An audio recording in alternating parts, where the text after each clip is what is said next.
teman-teman, hari ini kita akan membahas tentang ANBK soal literasi. Oke, kita langsung aja ya. Ini dari Study Center. Soal yang pertama, apa saja sih yang membuat di era generasi milenial ini berbeda dengan generasi sebelumnya? Nah, sebelumnya itu kita harus tahu dulu nih, teksnya itu membahas tentang apa. Kita scroll ke atas.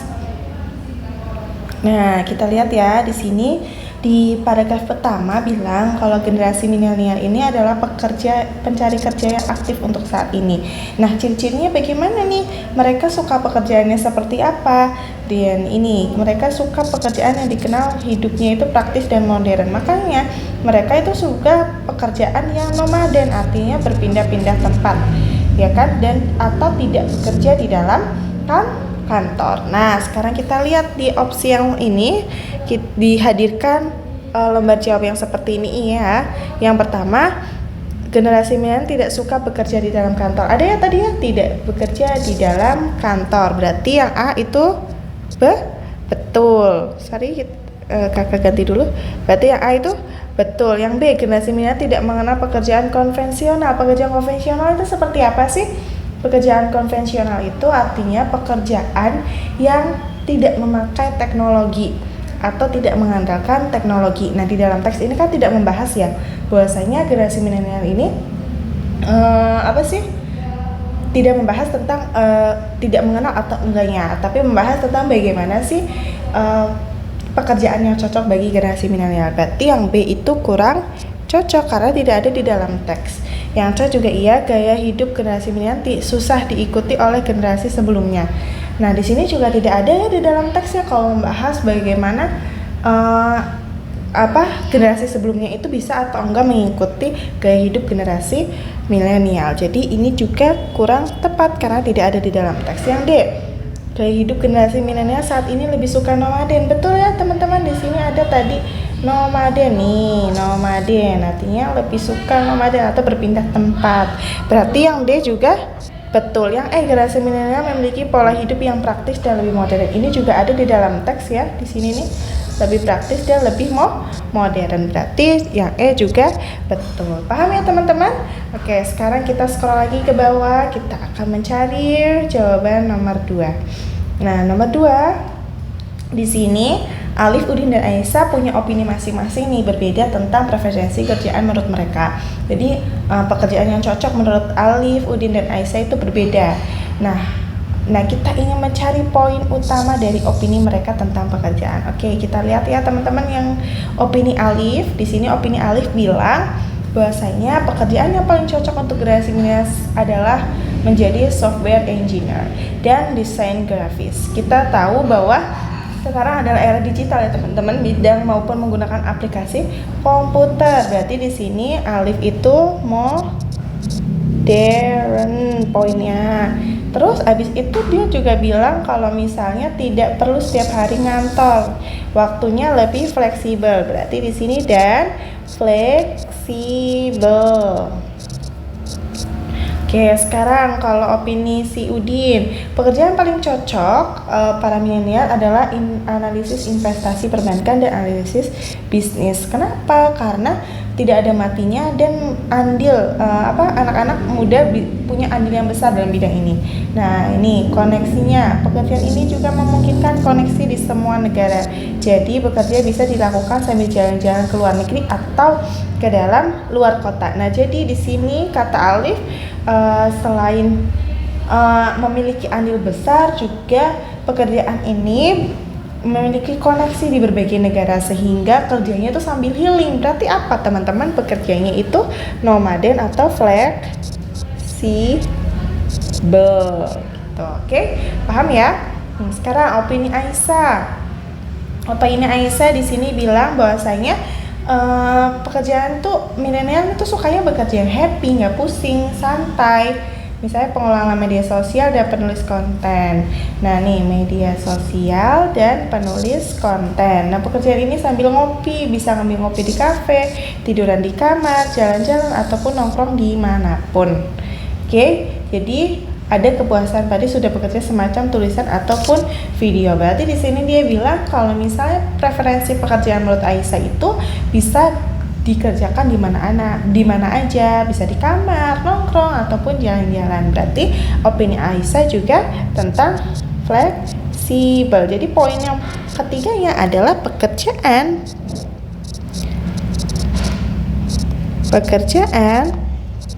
yang cocok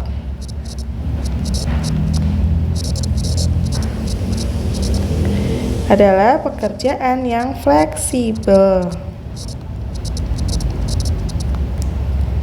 Pekerjaan yang fleksibel.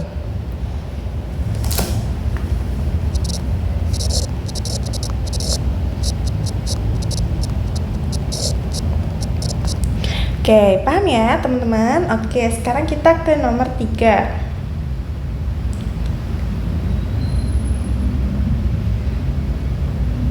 Menurut penulis, mengapa tidak ada tokoh fiksi yang kekuatan super mengendalikan matahari? Kita lihat di paragraf pertama dulu. Nih, ada matahari juga. Nah, di paragraf pertama di sini ada bilang, mungkinkah matahari atau sang surya memang suatu sumber energi yang teramat besar dan kuat hingga tak terbayangkan bagaimana manusia bisa mengendalikannya? Berarti kenapa coba tidak ada tokoh fiksi yang bisa mengendalikan matahari? Karena matahari adalah sumber energi yang besar. Oke, karena matahari adalah sumber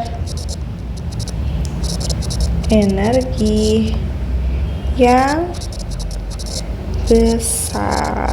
Oke, itu jawabannya cuma segitu doang teman-teman. Sekarang kita akan bahas soal nomor 4. Di sini ada 5 pernyataan. Kita akan pilih apakah pernyataan tersebut benar atau salah. Sekarang kita masuk ke yang nomor 1 ya. Di sini ada pernyataan gambar pertama. Nah, kita lihat dulu pada teksnya ya. Kita lihat pada teksnya itu tentang jadilah kesatria surya. Nah, ini langsung ada gambarnya. Jadi kita anggap ini sebagai gambar yang pertama.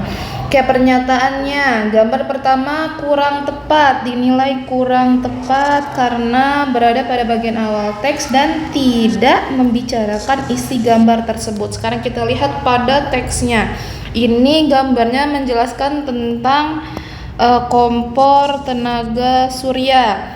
Sekarang kita baca isi teksnya. Apakah membahas tentang kompor tenaga surya? Ternyata jawabannya adalah tidak. Di sini malah membahas tentang superhero fiksi, terus membahas tentang mengapa gitu kan tidak ada superhero yang dapat mengendalikan kekuatan matahari. Di sini juga menjelaskan tentang matahari.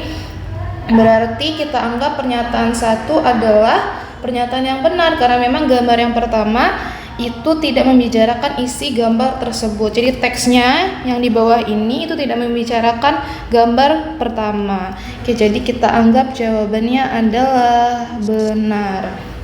Kemudian pernyataan yang kedua, itu kita lihat di sini adalah gambar 2. Oke, kita lihat. Ayo di sini gambarnya.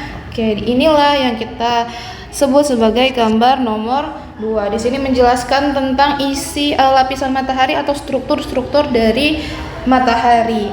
Di sini dikatakan di pernyataannya kurang berfungsi karena tidak dijelaskan dalam teks dan tidak mewakili penjelasan isi teks. Sekarang kita lihat apakah di teksnya setelah ada gambar ini gitu kan membicarakan tentang struktur matahari. Jawabannya adalah tidak ya, di sini malah membahas tentang energi radiasi matahari, kemudian juga membahas tentang teknologi yang murah gitu kan. Dan di sini membahas tentang kompor tenaga surya dan lain sebagainya. Jadi tidak ada teks yang membahas tentang struktur matahari. Maka jawabannya kita anggap sebagai benar. Selanjutnya pernyataan yang ketiga, di sini ada gambar pertama. Kita balik lagi ke gambar pertama. Oke, gambar pertama katanya kurang berfungsi karena tidak dijelaskan di dalam teks, tidak dijelaskan ya, tidak dijelaskan di dalam teks, dijelaskan di dalam teks dan tidak mewakili penjelasan isi teks. Sekarang kita lihat apakah benar kompor tenaga surya itu tidak dijelaskan di dalam teks. Oke, kita cari ya. Ada nggak teks yang menjelaskan tentang kompor tenaga surya? Wah, ternyata ada ya di sini tempatnya. Nih, menjelaskan tentang kompor tenaga surya. Berarti pernyataannya adalah salah karena dia sedikit berfungsi dan pembahasan tentang kompor tenaga surya itu dijelaskan di dalam teks. Kemudian sekarang masuk ke pernyataan yang nomor 4 ya. Nomor 4 di sini gambar 2 lagi. Oke, kita lihat gambar 2. Cukup bermanfaat karena menambah informasi. Kayak kita garis bawahi adalah menambah informasi tentang struktur matahari yang tidak dijelaskan di dalam isi teks. Oke, berarti gampang saja jawabannya adalah benar karena memang dia bermanfaat sebagai penambah informasi bagi para pembaca bahwa ternyata matahari itu ada strukturnya, ada lapisan-lapisannya. Terakhir sekarang kita masuk ke pernyataan yang nomor 5. Yang dikatakan di sini adalah prosedur pembuatan kompor tenaga surya. Kita lihat lagi, kompor tenaga surya diuraikan secara detail, terperinci dan lengkap. Nah, kita lihat di sebelah sini. Apakah di teks ini itu menjelaskan tentang kompor tenaga surya secara terperinci, lengkap dan detail? Nah, coba kita lihat ya. Ternyata di teks ini tidak dijelaskan secara detail dan terperinci, tetapi penulis menuliskan panduan di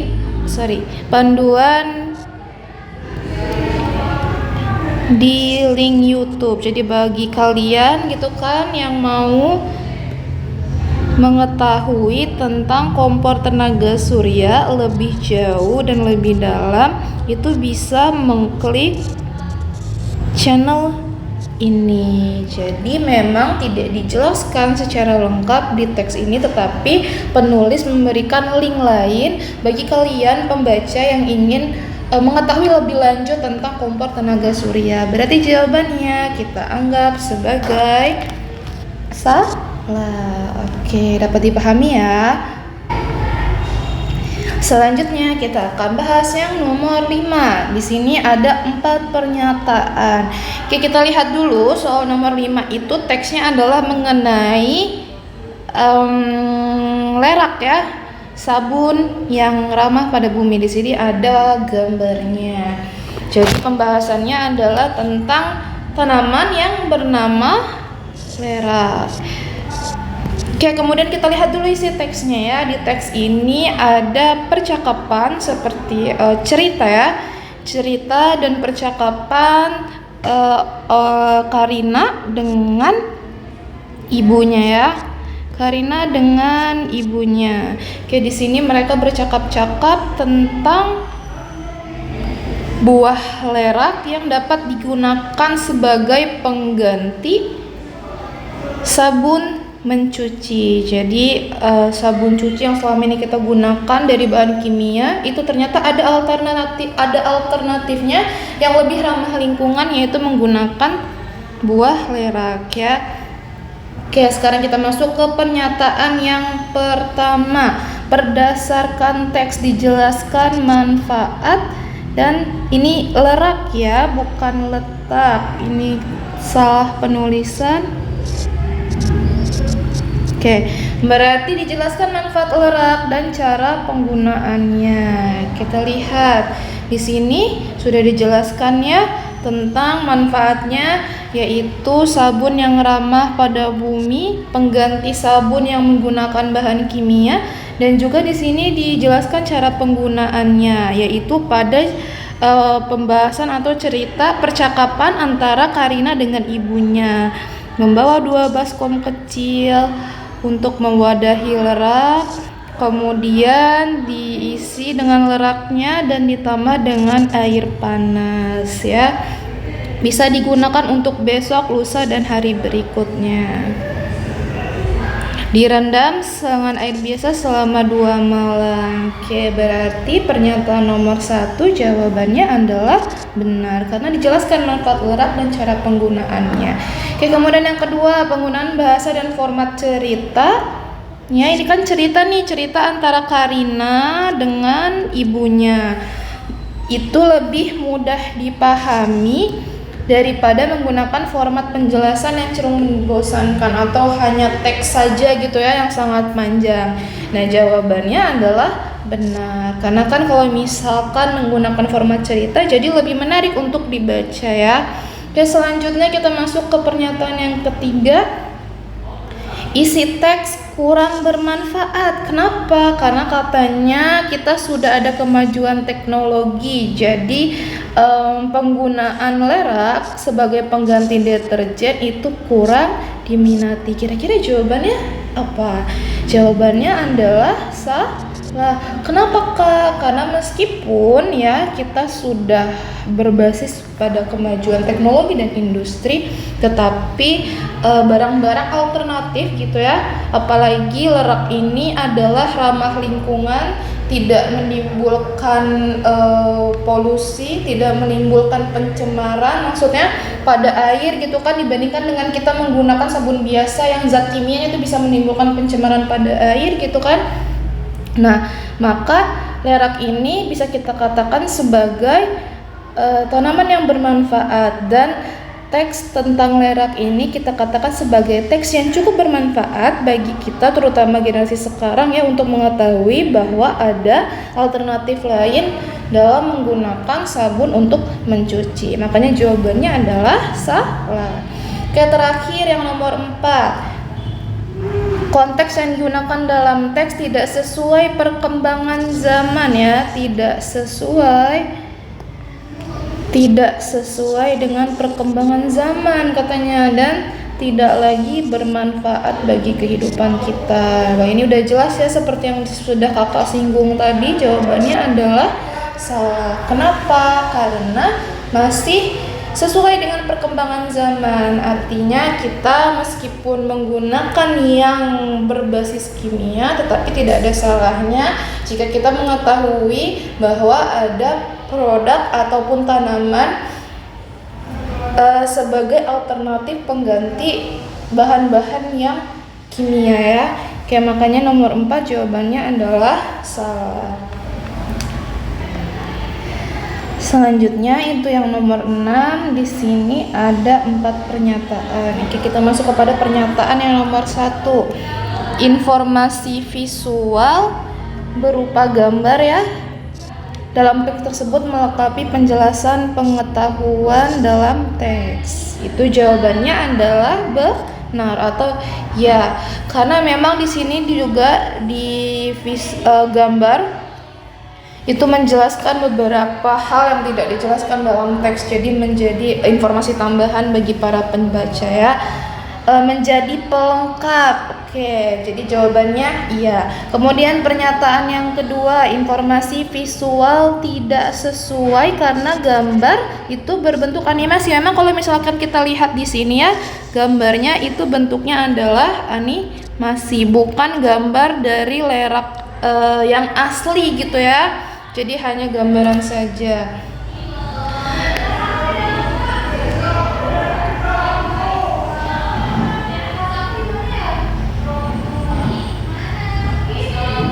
Jawabannya kira-kira apa? Apakah memang tidak sesuai karena menggunakan format animasi? Seharusnya menggunakan foto buah lerak yang asli. Katanya harus menggunakan foto buah lerak yang asli. Jawabannya adalah tidak. Kenapa? Karena selama animasi tersebut memang adalah gambar dari penampakan buah lerak tersebut, maka dianggap sebagai animasi yang sesuai ya.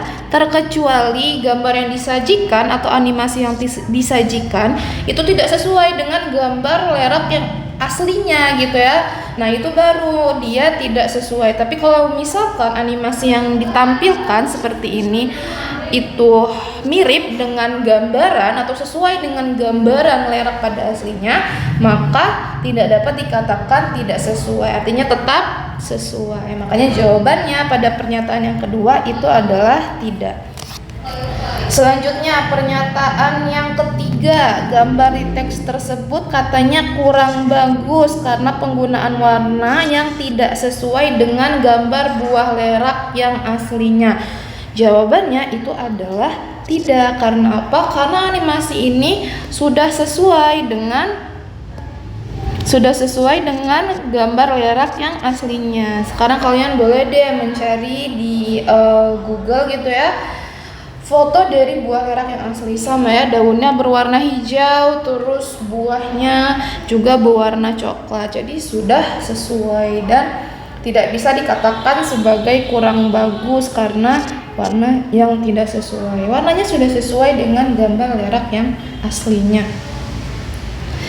Terakhir yang nomor 4 di sini katanya penggunaan gambar disertai penjelasan tentang manfaat lerak sangat bermanfaat. Wah, ini mah gampang aja ya. Berarti jawabannya adalah iya, karena memang sangat bermanfaat untuk memberikan penjelasan tambahan atau penjelasan lebih lanjut dan juga memberikan gambaran gitu ya, gambaran visual kepada para pembaca bahwa buah lerak itu gambarannya seperti ini. Kita lanjut ke soal ANBK literasi yang kalau tadi sudah dibahas soal dari nomor 1 sampai 6, kita di sini berlanjut ke soal nomor 7 dan 8. Oke, langsung aja. Yang dinamakan seperti biasa ya, yang dinamakan dengan soal literasi, pasti kalian disajikan dengan setumpuk teks atau wacana yang mesti kalian baca terlebih dahulu karena biasanya jawabannya ada pada teks tersebut. Atau di sini berisi sebuah gambar, tabel atau yang lain sebagainya. Nah, langsung aja. Ini videonya boleh kalian pause terlebih dahulu untuk membaca soalnya, untuk membaca teksnya, atau kalian boleh sambil buka file yang sudah diberikan sebelumnya. Nah, misalnya kalian malas nih membaca si teks yang banyak ini atau tabel-tabel yang tersedia atau gambar atau apapun, kalian boleh nih buat baca ke soalnya terlebih dahulu atau ke pertanyaannya. Nah, anggap aja kita sudah selesai membaca, langsung kita ke soal nomor 7. Yang pertama, di sini soal nomor 7.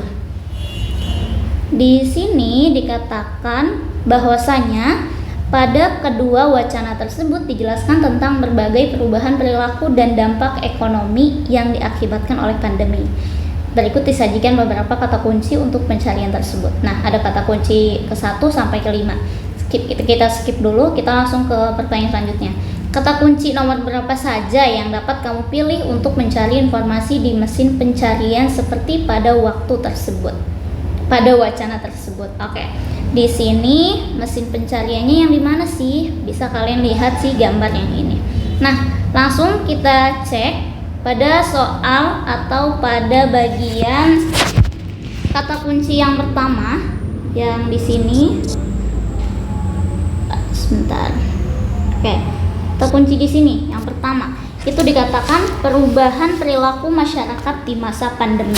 Nah, apakah kita bisa mencari di teksnya? Tentu ya, karena di sini banyak sekali perubahan yang dihasilkan dari adanya pandemi kepada masyarakat. Maka kita tandai nih di soal nomor 7.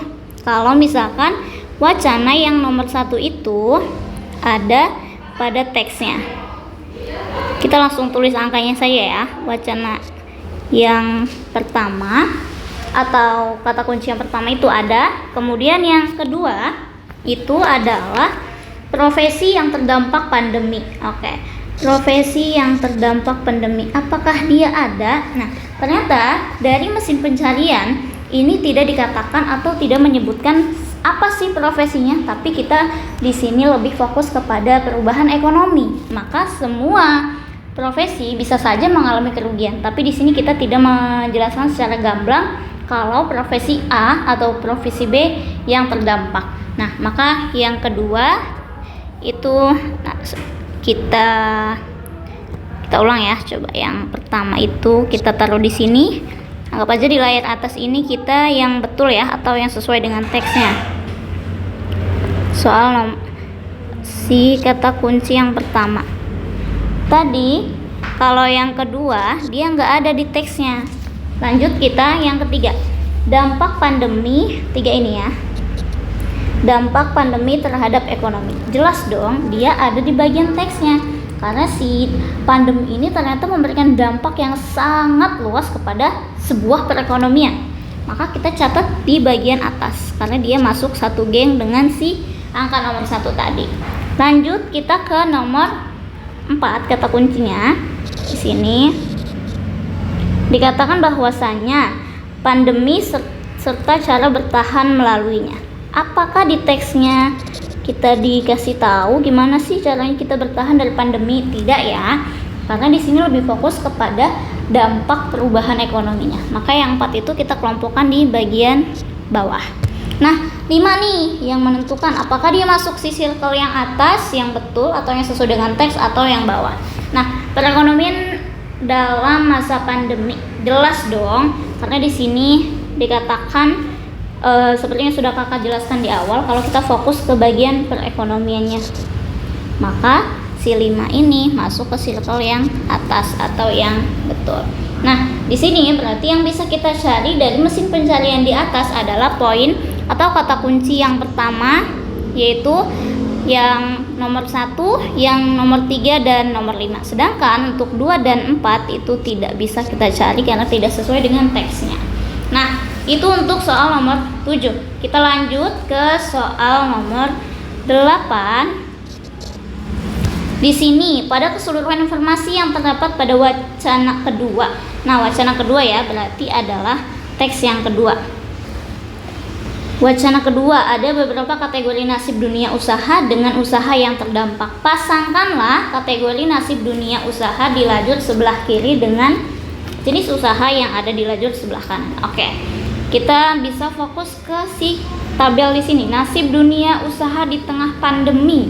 Nanti kita mencocokkan apakah si A ini bagian dari yang tertekan, sulit bertahan, atau meningkat, atau yang lain sebagainya. Nah, semoga di LJK-nya kan miring ya teman-teman. Semoga masih bisa terbaca ya. Kita kasih opsi A, B, C, D, dan E. Nah, di sini tandai satu oval saja per baris. Jadi kita nanti cek nih apakah si bagian A ini masuknya ke sulit bertahan, ke bertahan, meningkat, merugi, atau sangat berkembang. Oke, langsung kita ke bagian yang A, yaitu kata kuncinya industri komunikasi dan siaran jarak jauh. Di sini kalau misalkan di bagian tertekan atau di bagian ketiga poin ini dari meningkat, bertahan, dan juga tertekan atau sulit tertekan gak ada, maka bisa kita pikirkan secara logika apakah bagian industri komunikasi dan siaran jarak jauh itu mengalami hal yang mana sih?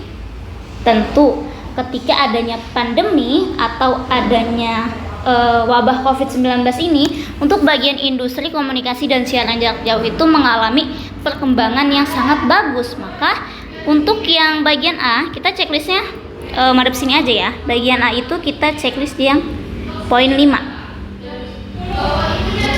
Nah, kenapa poin 5? Karena seperti yang kita rasakan bersama, kalau industri komunikasi sangat terpakai ketika adanya pandemi, ketika kita tidak bisa keluar rumah, ketika kita tidak bisa bekerja secara di kantor, office, offline itu nggak bisa, maka kita bisa menggunakan industri komunikasi ini. Maka ketika adanya pandemi dia sangat berkembang.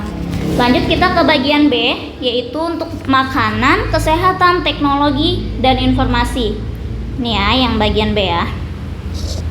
Nah, apakah ada pada teks di sini untuk makanan, kesehatan, teknologi, informasi, dan komunikasi? Nah, makanan kita temukan di poin ini, kesehatan, dan juga teknologi informasi.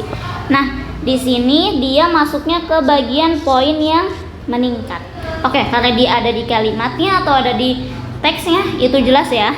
Bagian B ini dia masuknya ke meningkat. Berarti di bagian 3. Kita checklist. Selanjutnya yang C, konstruksi, restoran, dan penerbangan. Apakah dia ada di bagian sini? Nah, ternyata kita perhatikan konstruksi terdapat di sini 1.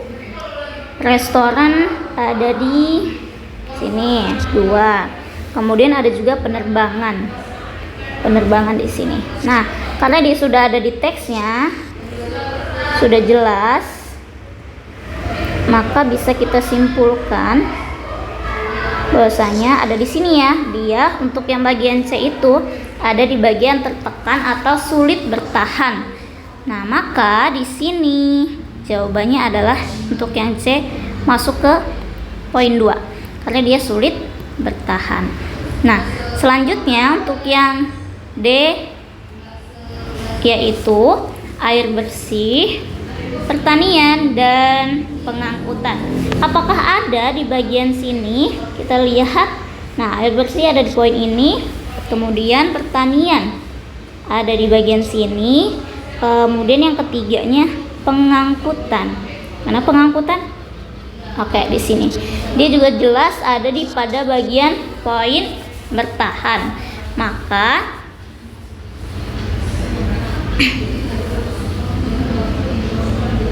oh iya teman-teman, yang di sini salah ya, yang C kakak salah checklist. Yang C itu masuknya ke sulit bertahan, kemudian yang D baru masuknya ke yang bertahan itu.